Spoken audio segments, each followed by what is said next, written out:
All right, welcome back. The art scene is booming in Nigeria, and it's sort of a new development. There's a lot of new artists who are showcasing every day. Galleries are popping up around the country, especially in Lagos. And it's quite interesting to see. I have here with me a multi-sensory artist, Jonathan Chambalin. Thanks for being here today. It's a pleasure today. Why do you call yourself a multi-sensory artist? Oh, well, just like the name implies, multi means plenty. Then sensory, it's basically it's towards art that reacts to sense organs. Okay. So sound is, you react to sound with your ears, you react to smell with your nose, you react to videos with your eyes. So it's basically so you try to stimulate all the senses. Yes, stimulate all the senses towards an experience, basically. Why do you think the art scene is suddenly getting very interesting and vibrant here? What happened? I think first and foremost, we should thank social media, because social media, amongst a lot of things, has like brought the world full circle, like made it very small. So there are lots of things that people do not have in their reality, and the African art actually speaks about it. You know, so I think it's that time for Black people, especially music, arts, you know, and all of that. Yeah. I think. How long have you been doing this for? Well, that's a tricky question because for me, my mind has been this way for like the longest time since I could remember. You've always known you were talented. Not talented.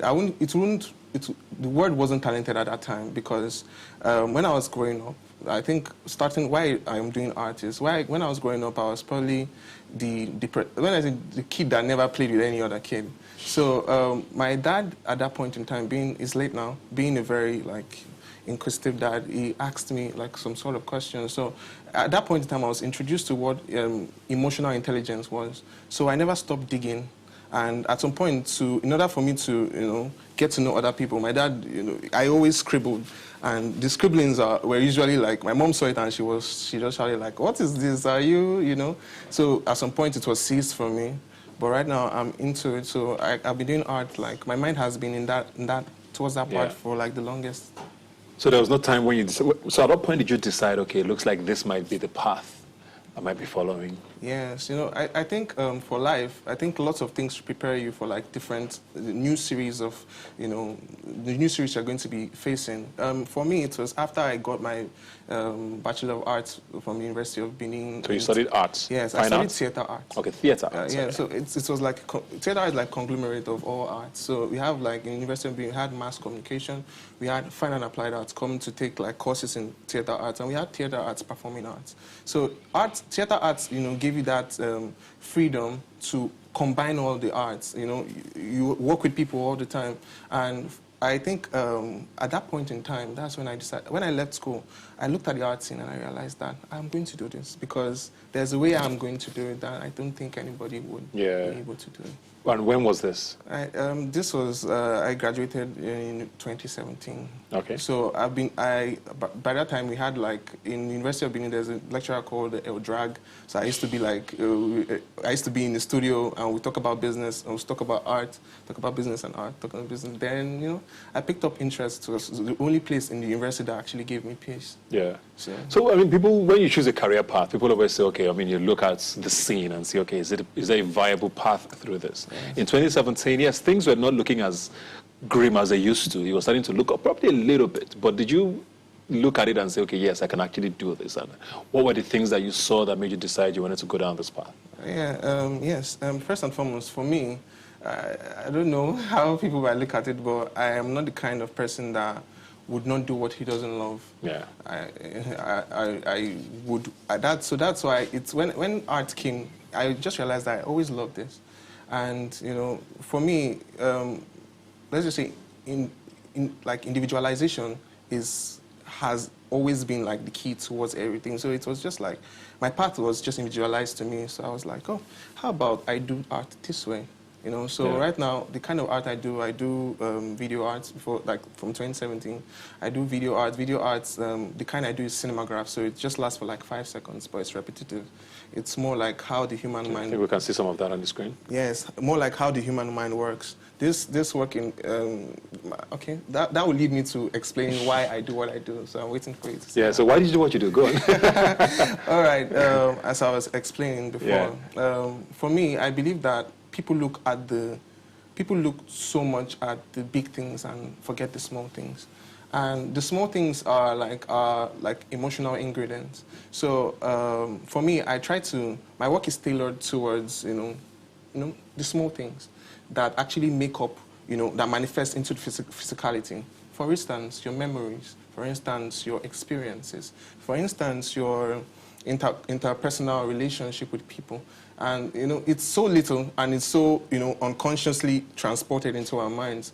So, but in its effect, it's very, very, it's big. So I'm like, oh, to the root of how do we, I try to bring out like social issues with that. I try to tie it through like high use of symbolism. For someone like me, I actually can photograph like grains of sand and find out that there are crystals inside. How to, and use it to relate or symbolize an aspect that is hidden also, but that involves the earth. So that's how I tie things a lot. And I'm very, very big on climate change. For my new series, I put in rare or extinct flowers, in my paintings, to just show like we need to, what are we doing about this? We're speaking about it. How do we are like virus to the earth. How are we replenishing what we are devouring? So all that kind of conversation is what I always like to have with my art. Very interesting. I mean, arts and artists thrive with exhibitions. You put a body of work together, you put up an exhibition, hopefully you get sold out, and you move on to the next. Yes. But of course, COVID happened, the pandemic came, a lot of that couldn't happen. People started getting innovative. But you were telling me something earlier about something different you're doing with regards to that. Can you expand a bit more? Yeah, so for my art, there are like two aspects to my art for me. The first is that ever like seeking knowledge of what is little and is not, what is little in size but huge in magnitude. But right now, that's one aspect towards my practice. Another aspect towards my practice that have been intentional from day one is presentation of my work. Yeah. So my work has metamorphosed in like the medium of presentation, like for my first exhibition, which was with Professor John Basu at the Edu Global Center, where Professor John Basu is doing a study on, returning like the bronze. So he had, what he did was he brought like artists together for a study, like 15 or 12 artists, and he asked them to talk about, he shared with us archives by Notco Thomas. Notco Thomas was a photographer sent by the British to war-torn Benin Kingdom and other parts that they were conquering at that point to photograph the fragments of the culture that was left. So through the archives, I was able to see how we have become who we are now, because people back then, I think I'm talking about 1909, 1910, people back then didn't wear what we're wearing.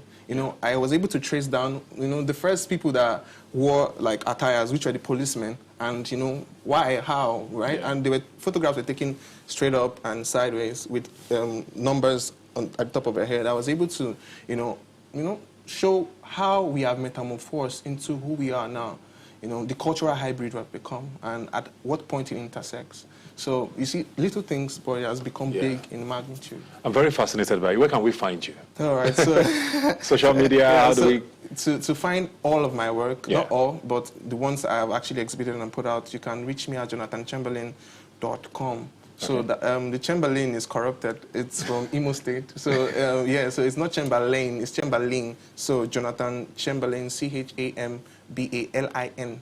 So .com, and that's for all my social media. Okay. You can find me there. Thank you very much, man. Looking forward to definitely going to research you and hopefully see if I can lay my hands on one or two things from you. Congratulations and everything. Thank you very much. Thanks for joining us. Well, like I always say, you can follow the conversation on Twitter. Rubbing Minds Now is the handle. Please use the hashtag Rubbing Minds when you tweet at us. Do have a good Sunday, and I'll see you next week.